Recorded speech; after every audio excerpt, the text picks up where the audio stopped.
రాష్ట్రంలోని హాస్పిటల్స్, స్కూళ్లలో fire safety rules ను పట్టించుకోవడం లేదు. ఏదైనా ప్రమాదం జరిగితే స్పందించేందుకు fire alarms, no smoke detectors పనిచేయడం లేదు.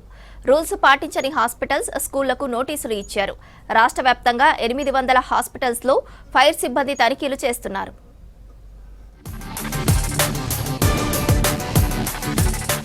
రాష్ట్రంలోని ప్రభుత్వ, ప్రైవేటు హాస్పిటల్స్, స్కూళ్లలో ఫైర్ సేఫ్టీ డొల్లతనం బయటపడింది. అగ్ని ప్రమాదాలు జరిగితే గుర్తించే వ్యవస్థతో పాటు ప్రమాదాల నివారణకు అవసరమైన పరికరాలు కూడా అందుబాటులో లేవు.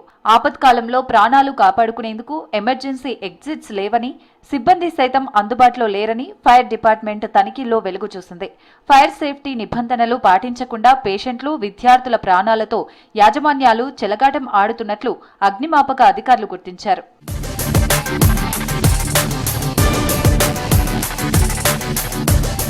భద్రతా ప్రమాణాలు పాటించని 230 హాస్పిటళ్ల యాజమాన్యాలకు నోటీసులు జారీ చేశారు.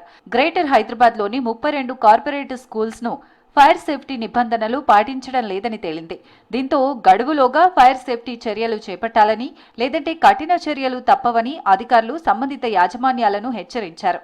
ఈ క్రమంలోనే గ్యాస్ గోదాములు, కమర్షియల్ కాంప్లెక్స్ల్లో సోమవారం నుంచి తనిఖీలు నిర్వహించేందుకు కసరత్తు చేస్తున్నారు.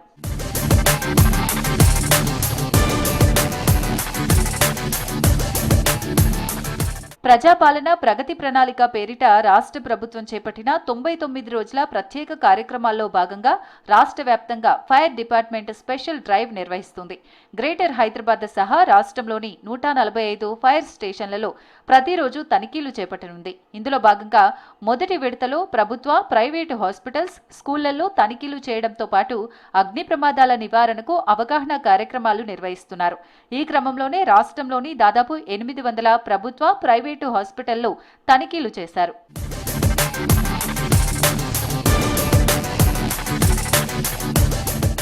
అత్యధికంగా ప్రైవేటు హాస్పిటల్స్ లో ఫైర్ లో అలారమ్స్, స్మోక్ డిటెక్టర్లు, ఆటోమేటిక్ స్ప్రింకర్లు, హౌస్ రీల్స్ లేవు. ఉన్న చోట సరిగా పనిచేయట్లేదు. చాలా హాస్పిటల్స్, స్కూళ్లలో ఎగ్జిట్ డోర్లు లేవు. ఉన్న చోట్ల పనిచేయడం లేదు. మొత్తం మీద ఫైర్ సేఫ్టీ నిబంధనలు పాటించని 230 హాస్పిటల్స్ కు, 32 స్కూళ్లకు అధికారులు నోటీసులు జారీ చేశారు. ఐసీయూల దగ్గర no fire safety, ICU, critical care యూనిట్లు, ఆపరేషన్ థియేటర్ల దగ్గర సరైన అగ్నిమాపక పరికరాలు అందుబాటులో లేవని అధికారులు తమ తనిఖీల్లో గుర్తించారు.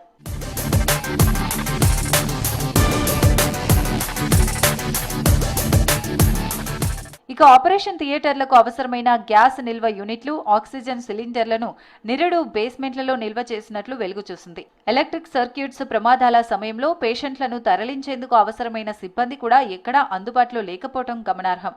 వీటితో పాటు ఫైర్ సర్వీసెస్ సహా వివిధ శాఖలకు సంబంధించిన నో అబ్జెక్షన్ సర్టిఫికేట్లు లేని విషయం వెలుగు చూసింది.